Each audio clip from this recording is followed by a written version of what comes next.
This is Cult Film Face-Off. Hello and welcome to Cult Film Face-Off, episode 18. With me, as always, Chet Roivers. Bark. And I am Nick Leonard. Arf. This episode, we will be looking at two comedy buddy cop movies from 1989 that feature maverick pooches as their co-stars. First off, let's kick things off with K-9. A maverick detective partners up with a German shepherd in order to snare the city's most notorious criminal, K-9. This is Mike Dooley. Are you even paying attention to me? And his new partner. Meet Officer Lewis. This is a highly trained, vicious police star. It is peculiar from time to time. What kind of animal eats chili? He's a lover. This kind loves cops. You got 10 minutes. Kill. He's a rebel. Don't you ever pull anything like that again. He's amazing. I can't believe all that came out of one animal. Look, let's get one thing straight. The woman is mine. He's a hit in high society. But when he goes undercover, he has his own way of making a collar. Hey, how about that pup, huh? I need a real dog. Benji. Did you see how he found all those cubs? They're the two toughest cops in town. One's just a little smarter than the other. James Belushi in K-9. Well, I mean, obviously you've seen it, right? Many times I saw it at the cinema when I was 9 years old and absolutely loved it. Right, okay. So how did you find revisiting it? Now you're a man. Well, first of all, I should just say that the reason I think I love this so much is because K-9 was... it came out in 1989 and it was a certificate 12. In England, in America, it's well known that Indiana Jones and the Temple of Doom was the first PG-13 because they didn't want to give it a rated R. In England, Tim Burton's Batman was a 12, which created a new certificate. A few months after Batman came K-9. So when I saw it at the cinema as a 12, I was only 9 years old, but as I saw it as a 12, I think part of the excitement of it was that it felt like a 15 movie. Like I felt like I was seeing something illicitly that I shouldn't have been seeing. It was much more of an adult film than it actually was. So that's part of the reason why I loved it. It's unbelievably shit. I thought it was just an unbelievably shit film. And the alarm bell started ringing the second it started because it begins in a car park filled with cars of adults making out. And I'm like, this is the kind of thing you see in like a high school film. There is nowhere in the world where you'll find a bunch of adults and they go to a hotel. What's for a bunch of adults? It's like something a child would devise. They were foreseeing the whole trend of dogging. Okay, all right, that's as good a reason as any because there's no better reason than that. But that was when alarm bells. I was just like, oh god, this is terrible, isn't it? And it's fucking terrible. I mean. Did you see this? I never saw it at the cinema. Right. I saw it as a kid a few times. I had no recollection of it at all. I couldn't have picked out a scene. Did you love it when you were a kid though? I liked it when I was a kid. Yeah. It didn't really. It wasn't one of those films that I would watch religiously or anything like that. Right. You know, I love German. We've always had German shepherds in the family. Yeah. I was really surprised at how bad it was. Yeah, it's terrible. It's like there was no gags in there. The humour was really poor. Yeah, it is a kids' film. It's a children's film. But it's really uneven. And there's some quite adult stuff in there. Yeah, I suppose that's what's weird. But that's why I liked it. As a 9-year-old boy, I was in the target market for that film. There's a little bit of violence, a little bit of gunplay, talk of... it has the illusion of being an adult film, but it's so fucking dumb that it was tailor-made for me as a 9-year-old. Yeah.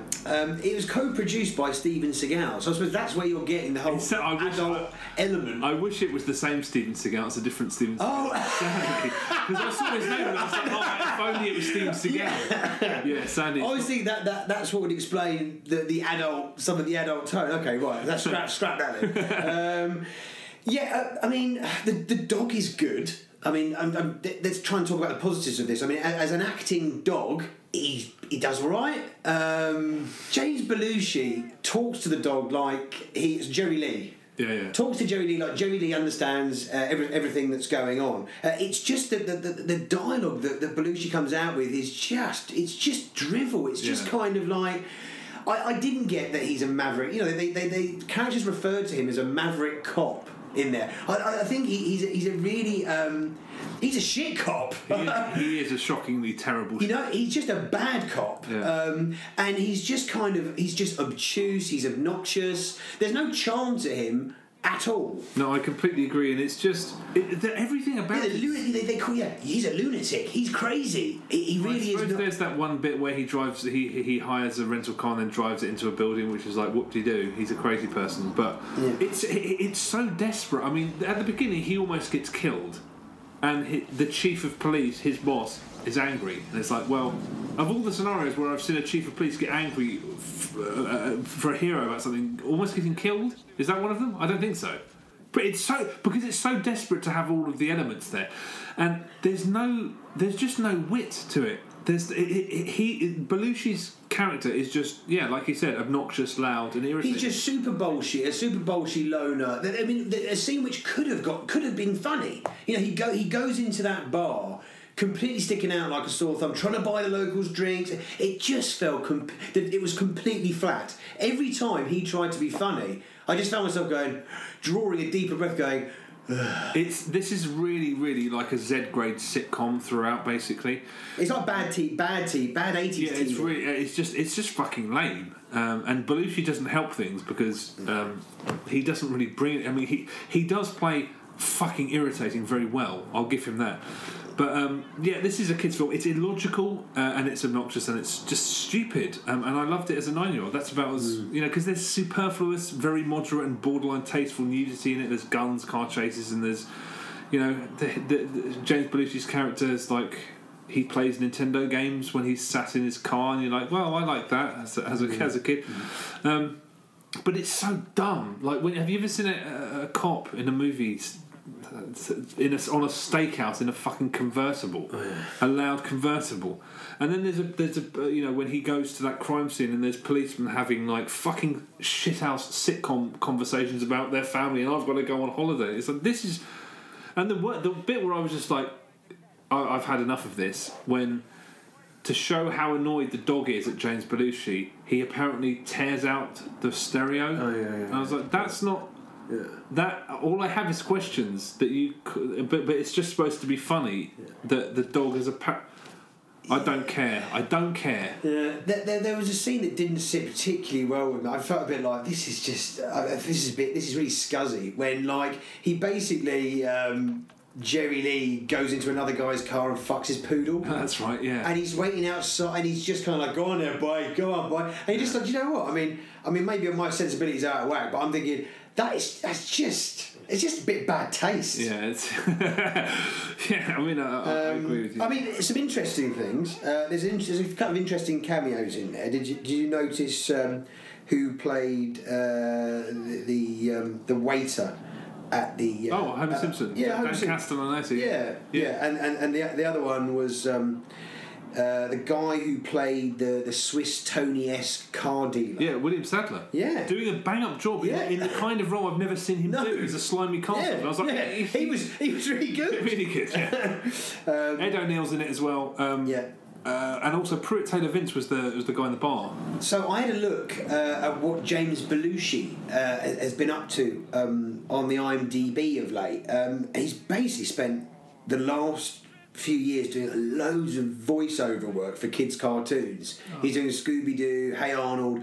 I went into the trivia section of James Belushi and I'm really glad I did because May the 14th, 2012, he announced that he has gout. That's not true. Why is that on the IMDb? That's not. Is that true? Right. I sleep a lot better at night knowing that about James Belushi. Gout. I'm sorry. Caught me by surprise. The way the film is structured is so unbelievably basic. There's a bit with the dog, and then there's some plot, and then there's a bit with the dog, and then there's a car chase, and then lots of slow motion, lots of slow motion, and I've never heard a soundtrack that uses so much cowbell. There's cowbell being played out through the entire soundtrack. To be honest, I went online to try and find the soundtrack to see if I could put. We got to see pick up or this something. You can't get it. No, just you like it? I didn't like it. There were some bits of it that I just thought were astonishing. Like, I've never heard 1980s more in a piece of music, and I wanted to see if it existed, but it basically doesn't. The weird thing is, if you look for who composed the soundtrack on IMDb, the first name that comes up is John Williams. And I was like, what? The composer? What, Spanish guitar? Or as in, we got two John Williams. You got John Williams Spanish guitar. You got John Williams the film. Oh yeah, the guy who composed Jaws. What, he did the soundtrack for K-9? There's that scene where they use the Jaws music. That's where it came from. But because of the way the IMDb works, it just puts the top name at the front. So I don't actually know who composed the soundtrack for this, but it's... saying that, I haven't seen this film in... 25 years? 25 years or so. And on the day that I watched it, when I was getting ready to put it on, I did start going... So the fucking music was still in my head. So I've got to give kudos to it for that. Well, it gave you an earworm. Well, the fact that I remembered it after 25 years is quite something. You have to admit. I mean, like, it's quite a catchy piece of music, the main theme. But yeah, it's so. This is an almost completely plotless film. They don't do any detective work. If James Belushi hated having this dog around, just take it back. He went to the place and said, "I need a police dog." They never did anything together. I mean, the dog never really... The one thing that I thought was quite interesting is that amazingly lazy dinner scene where James Belushi goes to the villain's social event and tries to humiliate him, and that scene is almost exactly the same scene is in Beverly Hills Cop, and it's also in Beverly Hills Cop 2, where the road cop goes to the bad guy and tries to draw everyone's attention. Yeah. Weirdly enough, Daniel Petrie Jr., who wrote Beverly Hills Cop, wrote Turner and Hooch. But we're talking about K-9. Yeah, I know, but isn't that interesting? Isn't that interesting that, like... So the guy that wrote that scene also wrote Beverly Hills Cop 1 and 2. And he definitely wrote Beverly Hills Cop 1, but also wrote... And he wrote Turner and Hooch? Yeah, I basically thought... When I was watching K-9 and I saw that scene, I was like, I wonder how many times that scene from Beverly Hills Cop has been ripped off. So I went on and looked who wrote it. I was like, oh, fuck, that's weird. Also on his CV is Turner and Hooch. It's just a weird coincidence. This film was directed by Rod Daniel, who passed away... in the middle of last year. I wonder if he's going to be on the Oscars. It's one of those weird situations where he was, you know, it's not an insult to say he was a bit of a journeyman, but he did a lot of work. I wonder if he's going to make the Oscars in memoriam section. I'll be on the edge of my seat. He's what other films? The only truly significant is pushing it, but the only truly significant film he did was Teen Wolf, which I watched it fairly recently. And how did that stand up? The original. I really enjoyed it. Did you enjoy it? I really enjoyed it. Yeah, it's just one of those films that's very simple. This is a bad film. A bad film that could have sort of been raised out of the doldrums by a more proficient and inventive director, but it wasn't. It's one thing I will. Here's another thing I'll say about it. I really like. Did you read Roger Ebert's review? I think I scanned through it. Yeah, I think it was one of the reviews I read. I really like the fact that Ebert got very, very annoyed with the penultimate scene where Belushi thinks that the dog's dead. Oh yeah, no, it did. Yeah. And the dog is essentially pretending to be dead, and as soon as Belushi looks, he pretends to be dead. It really rolled him. And I really like that because I dragged my dad to see this film when I was 9, and this is the last film in the history of the world that my dad would ever pay money to see. And he was silent the whole time, but when this scene was going on, he tapped me. He's like, "You realise this is completely impossible?" And I was like, "Yeah, Dad, I'm buying into the fantasy. I know." He's like, "But you understand, there's no way that a dog could be cognizant enough." And I was like, "I know." That it really pissed him off that the film pulled a stunt like this. And we have spoken briefly before about some of the absolute solid gold dog shit that appears on IMDb trivia pages. The last time we mentioned it was on the Driller Killer episode, where apparently Christian Bale so desperately wanted a role in the remake of the Toolbox Murders and was so depressed when he didn't get the part that he took the booby prize of being in Christopher Nolan's Batman movies, which is inarguably untrue. I found something on the IMDb trivia page of K-9 which suggested that scene was not in the script. The dog improvised playing dead And the cameras just... They went with it. Yeah, they just caught him. I mean, I'd like to ask that person. I mean, what was in the script? What was supposed to happen? Was the dog dead? Is the dog only brought back to life because... I mean, it's inarguably fucking stupid. But It is stupid that they're in a hospital. They're not in a veterinary. The dogs wouldn't be able to treat a dog. No, of course they haven't got the drugs for a dog. Of course they wouldn't. But then again, a vet wouldn't have been able to fucking treat a bullet wound probably anyway. Well, it's a wound on a dog. Yeah. They'd have the right medication for a dog. But it was... I mean, you can understand... When James Belushi went there and said, this dog's going to die, and that's completely true. If they took it to a vet would... They don't have an emergency room. There's such things that they treat it... They have emergency vets. Yeah, but they would never be... A bullet... How many of those are trained to dealing with bullet wounds?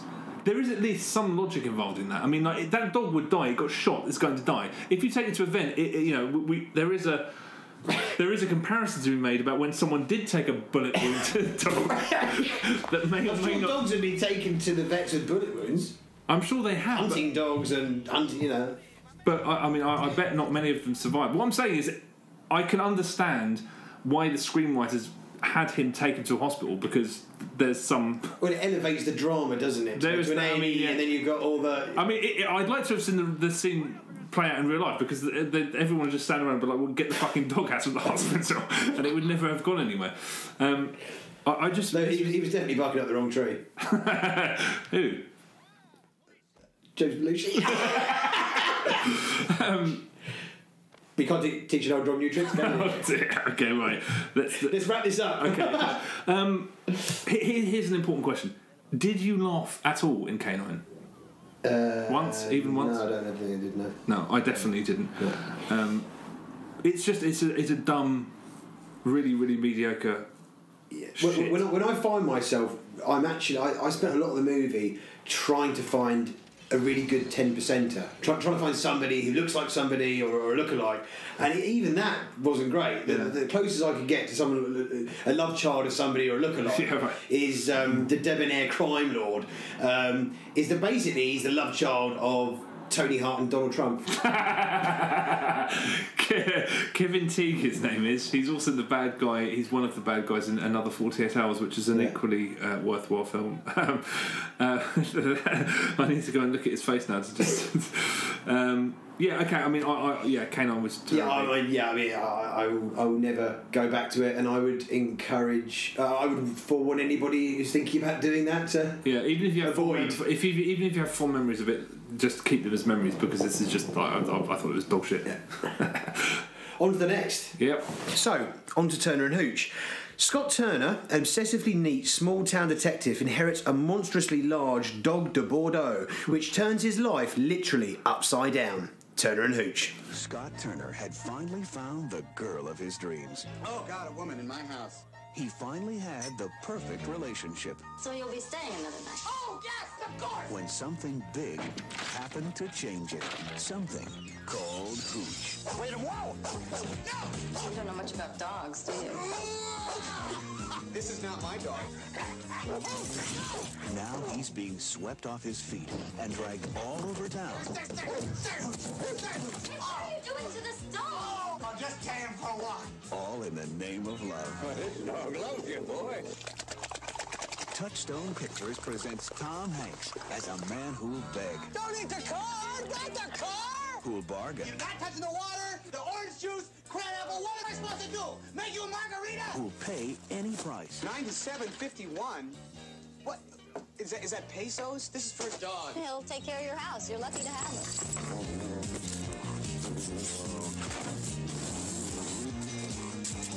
No! What have you done? A man who'll do anything humanly possible to get the dog out of his bed. Oh, that's it. I'm getting my gun. And the girl back in his life. I don't have room for a dog like Hooch. Not many people do. Oh, no! You're in my house! Turner and Hooch. You know, we've known each other for a while now. I think it's safe for me to say, but are you aware of your drooling problem? So, Turner and Hooch. Once again, I'm going to assume you have had the pleasure. Saw it at the cinema a couple of times, like K-9, and saw it on video many times after that. But yeah, not seen it in 20 years plus. Okay, and how did you find revisiting it? Well, in my preteen mind, when I was 9 years old, when both of these films came out, in my mind, this was a girl's film, K-9 was a boy's film. Because K-9 is far too macho a film to have a sad ending. It wouldn't dream of having a sad ending, and that suited me down to the ground. I had, all the action and all that stuff. That was fine. But Tom Hanks breaking down at the end of Turner and Hooch when I was 9 was way too much for me to handle. So I was just like, this is a fucking girls' film. I don't even like this. So in my mind, coming back to these films, I always thought that K-9 was the best film. We just established that neither of us laughed at K-9 watching it today. I laughed during the opening credits of Turner and Hooch. Just that bit when he was checking for nose hair, when he was whipping his head, looking for nose hair, that really made me laugh. What made me laugh in that opening sequence is that it's a 5-minute sequence that features an amazing amount of 80s mod cons. You've got like the battery operated nose hair tweaker. You've got the battery operated nose hair tweaker. I mean, I'm pretty sure that's what it's called. You've got a coffee grinder. You've got the electric shoe buffer. Oh, that's right. Accompanied by incessant Kenny G saxophone. Yeah, this is if you can't handle saxophone 80s music soundtracks, this is. I've never heard so much saxophone on a soundtrack in my life. Yeah, I got far more enjoyment out of this film than K-9. It's a miles better film. That's why. Hanks is so appealing. Hanks is a far more appealing character. His tone. What I forgot about is how Tom Hanks used to be in the 80s in certain films. That he'd be this larger than life character, but he'd never do it in an immature way. Yeah, right. Yeah, that's true. Which I think was very kind of appealing when you're a kid. Yeah. He did it really well in Big. He did it really well in The Burbs. He's eccentric and really likeable. It sets it up perfectly. You've got a guy that is borderline OCD, and you've got a dog which is literally the most destructive dog. That's why it's immediately better than K-9, because the lead character it's one note. He's an anal retentive clean freak, but that's a legitimate source of comedy when he's dealing with the dog, rather than some callous dick, which is who James Belushi plays. That's just a license for really, really lazy screenwriting. Whereas this is a funny comic conceit of this incredible clean freak going up against this slobbering mess of a dog. Yeah, I got a lot of enjoyment out of the steady building up of steam with Tom Hanks and then him exploding. Yeah. He's a ticking time bomb. But that's another thing that singles it out. I never ever even cracked a smile at James Belushi screaming with apparent fury at the dog. There's one bit, and there's some really terrific slapstick in Turner and Hooch as well, when he gets smashed into the door a couple of times and then dragged through the dog flat, and he I'll kill you. I properly laugh. But that's because Tom Hanks is one of the greatest movie stars of our lifetime, and James Belushi is not that. But it's also it's patently obvious that the script here is far better than that. This is a straight comedy, and K-9 is an action comedy. And action comedies 99% of the time do both things terribly, and as they do in K-9. Whereas this is more or less a straight comedy that has plot in it just because it kind of needs to. It sticks to its strengths, and the strengths are here. I mean, Tom Hanks is great in that sort of character. And what I think you're getting a lot of as well is there's got to be a lot of improvisation from Tom Hanks. That's definitely true. When he's sitting, there's two scenes. There's one in K-9 and one in Turner Hooch where the lead character is basically just rabbiting a dog because they want someone to talk to. James Belushi having this sleazy recollection about a girl who like the look of something that's rubbish. But you can definitely tell that Tom Hanks is just spitballing gibberish. And it is, but it's genuinely funny. Yeah, it's amusing. It's I don't know if Rod Daniel, the director of K-9, would have let Belushi improvise, and maybe that's a really smart thing on his part, because I don't know what I'm just imagining what it would have been like if James Belushi was improvising the dialogue in K-9. It probably would have been 100 times worse. You're meant to get laughs out of how obnoxious Belushi's character is. There's not just laughs. He's just a real turn-off as a character. Yeah, he's just a shithead, so what? Yeah, I mean, the scene with Tom Hanks about to go absolutely fucking mad at Hooch, and then it culminates in Hooch licking his balls and then pulling a cute squishy face. I mean, I was cracking up laughing. Yeah, the timing as well. Tom was really good when he gets locked out. I was like, I've seen the film numerous times, and I laughed out loud. Yeah. It's such a nice little moment where you get shut out of the house. What the scene where you're introduced to Hooch, I was just there going, that is what I did remember, and they have it, they play it in the trailer, and they have it in a flashback sequence when he's sleeping. It is done so well. When you get the reveal of Hooch bounding up in slow motion with the Johann Strauss music, and I'm just like, that is fun. And he just literally locks on his neck. But compare that almost exact scene to K-9, where he gets attacked by the dog. Nothing. Well, there you go, yeah. But that's the way you can tell a far more talented director takes something that creates something essentially out of nothing. Because that scene's not funny, but when you had the 2001 music, that's a genuinely funny bit. And the exact same scene as in K-9, and it's fucking nothing. Yeah. I love the fact that they actually came up with a reason for the dog to be involved with this cop. He is legitimately some sort of witness to the crime. I mean, I don't know what weight that would have in a courtroom, but at the same time... Well, the thing is that he's integral to being able to shake down, to identify this criminal. Yeah, he actually has a role in the story, whereas in K-9, he picks them up, they do no detective work, but here the dog's actually part of the plot. And you get the sense that if Tom Hanks didn't take him, they'd probably just kill the dog. I mean, he was just living essentially in a junkyard, he'd probably be killed. Yeah. There was... I mean, the scene when Amos, I think it's Amos, is the guy who is the previous owner of Hooch. The way that he gets killed was done in a quite adult way. Yeah, pretty nasty. You know, he gets stabbed in the... I think he's stabbed in the lung. Yeah, so that he can't swing. I mean, that was done definitely in an adult. I don't remember that being so adult at the time. I mean, the way that unravels is very Scooby-Doo. I mean, you know, that factory making the funny noises, and that's Scooby-Doo. But I was kind of forgiving of that because that was in keeping with the whole comedic tone of the film in its whole. Yeah, no doubt. I thought it was a fun fact. Well, it was interesting that Henry Winkler was down to direct the film, but he left due to creative differences with Tom Hanks. With Tom Hanks? Yeah. Really? Mm. I remember reading that he'd left because of creative differences, but I didn't realise it was because it was some dispute he had with Tom Hanks. No, I didn't know. I think it could have been leading on with what happened in the episode where Tom Hanks was in Happy Days. Tom Hanks wasn't in Happy Days, was he? He was. Was he? He was a karate expert. Oh my god! So that actually legitimately could have been. It doesn't. There's beef. Of all the two people in Hollywood, the nicest, the two nice. Yeah. You wouldn't. I wonder. Yeah, but behind closed doors, a pair of horrible cunts. I wonder if they buried the hatchet. Everyone on the film wanted. Did you read about how they came up with the ending? I have a problem with the ending.